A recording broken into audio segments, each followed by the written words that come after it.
Welcome to our Navaratri Golu 2017. This year, the theme of our Golu is Pancha Tatva Shiva Stalams. The 5 Shiva Stalams in South India based on the Pancha Tattvas or the 5 elements of nature. The first element is Agni or fire, which is represented at the Tiruvannamalai temple.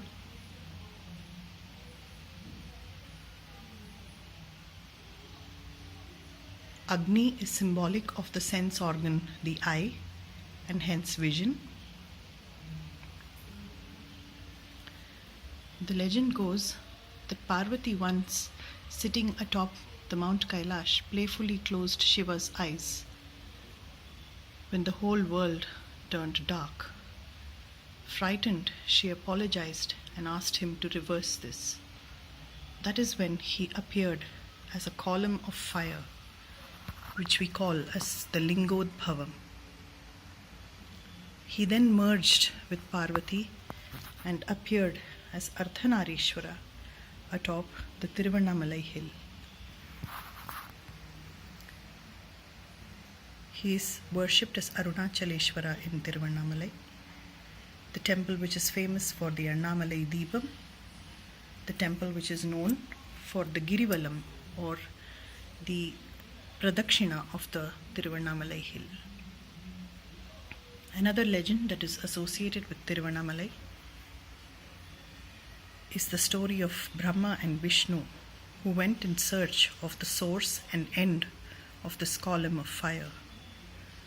Vishnu faithfully returned and conceded defeat, whereas Brahma lied that he had found the source of the column, which is why he was cursed that there would be no temple on earth where he would be worshipped.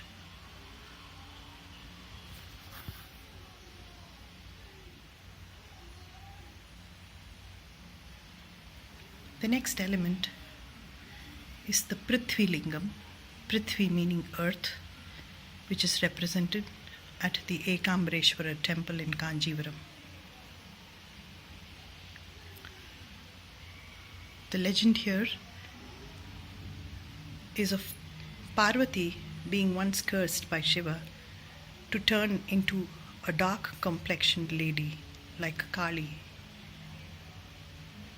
Upset with this, she prayed to her brother Mahavishnu, who appeared and took away the Chandra from Shiva's head and shone the moonlight on the world. And the rays of the moon lit up Parvati, who once again restored her fair complexion. Parvati is said to have made a lingam of sand near Kanjivaram on the banks of the Vegavati river and worshipped this sand lingam. When the Vegavati river threatened to flood the town, Parvati embraced the lingam to save it from getting washed away. There is also the legend of the committed washerman who was so dedicated to his work. Shiva, to test him, once appeared as a Brahmin and asked him to wash his clothes. Just then, the day turned cloudy and it threatened to pour. Upset that he could not fulfill his duties, the washerman banged his head against his own washing stone to apologize to the Brahmin. Touched by his sincerity, the Brahmin made his appearance in the true form as Shiva and blessed him. The earth element is associated with the nose and hence smell or fragrance. So we have potpourri and a scented candle to represent smell.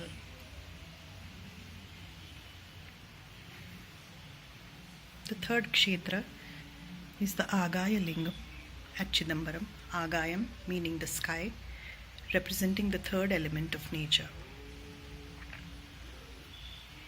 In Chidambaram, the story begins when Shiva, dressed as a poor Brahmin, was walking in the Tillai forests. The Tillai forests are the present-day Pichavaram mangroves near Puducherry. So as he was wandering in the forests, in spite of being a poor, haggard beggar, he looked radiant as ever, and the wives of the rishis were enchanted by his presence. Irked by the presence of this Brahmin who was drawing the attention of all the ladies, the rishis became very angry, and they set up wild animals and the Rakshasa Mulayan on the Brahmin. That is when the Brahmin took his form as Shiva and destroyed all these animals and the Rakshasa, and then performed the now famous Ananda Tandavam. He did this dance in Tillai, and hence the name Tillai Natarajan in Chidambaram. Chidambaram is the one place where Shiva is present and seen in three forms. The first being the crystal lingam or the spatikam. The second in his human form, the cosmic dancer Tillai Natarajan. And hence Chidambaram is famous for the Natyanjali. The third is the form that is most unique and now known as the Chidambara Rahasyam. He is present here in ether, meaning he is formless. He is represented by 51 golden leaves inside the sanctum. The sanctum is brightly lit, whereas the outside is dark. When the doors open, the light shines into the world.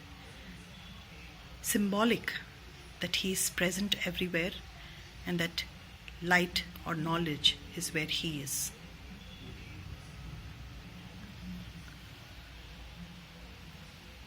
This element of nature is associated with the ear and sound.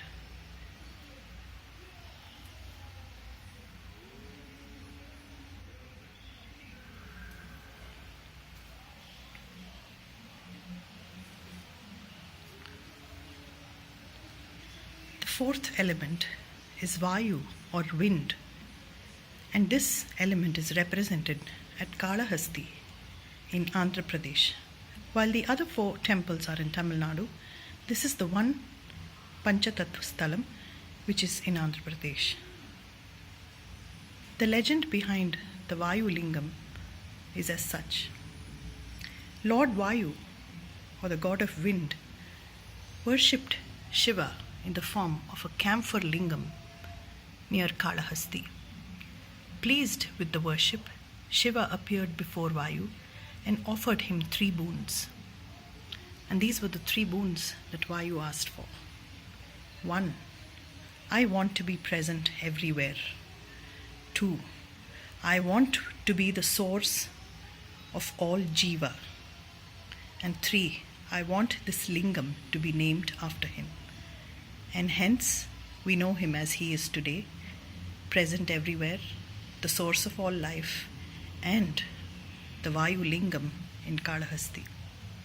Kalahasti also happens to be the kshetra for dosha nivaranam of Rahu and Ketu grahas. Families seeking to bear children, young ladies seeking good husbands often come here to do the dosha nivarana pujas. The legend of Kannappa Nayanar is also associated with Kalahasti. A devout follower of Shiva, his devotion knew no bounds, knew no religion, knew no customs and traditions. He would offer anything that he hunted down to Shiva. Stunned and upset with this form of worship, we have here a Brahmin trying to see what is it that Shiva is so impressed by. The story goes that to test Kannappa, Shiva once had his eye bleeding.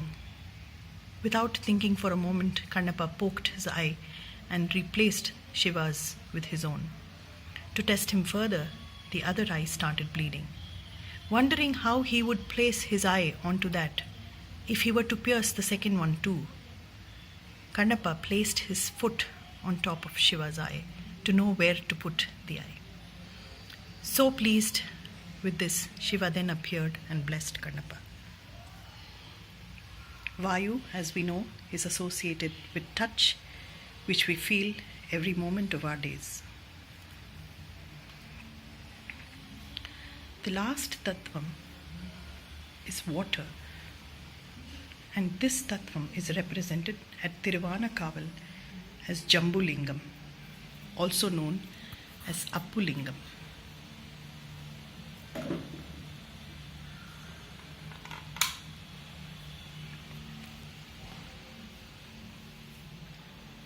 Parvati is once said to have made fun of Shiva and his greatness.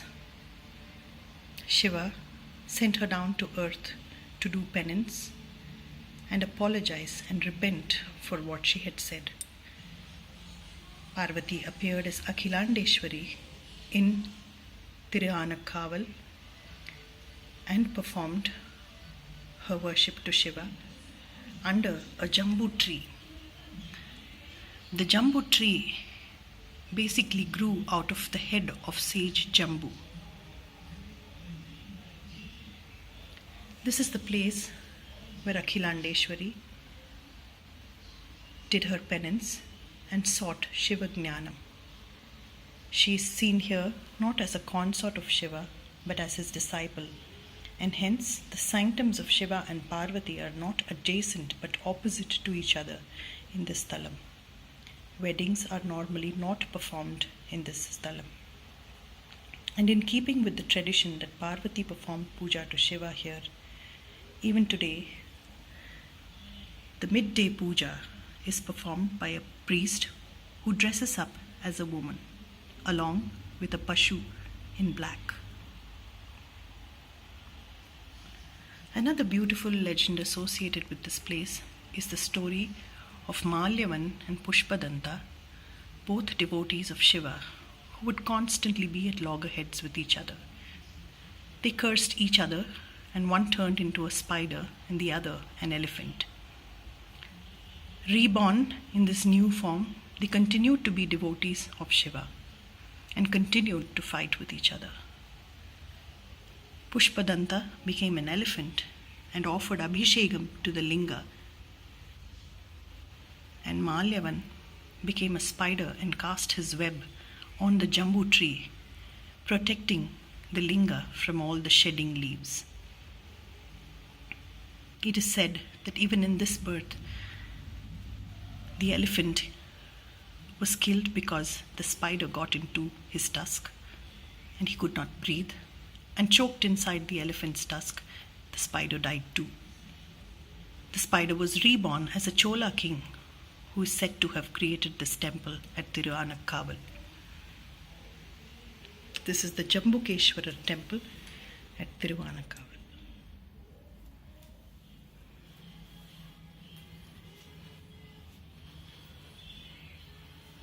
And finally, the main Golu, which starts with the gods, the Dashavatārams, the Arupade Veedu of Kartikeya, the saints and gurus, Paramacharya, Shirdi Sai Baba, Raghavendra, the three Murtis of Carnatic music, Mirabai, various human forms, the Vaishya, the Brahmin, the artisans, a wedding, and animals and other living creatures.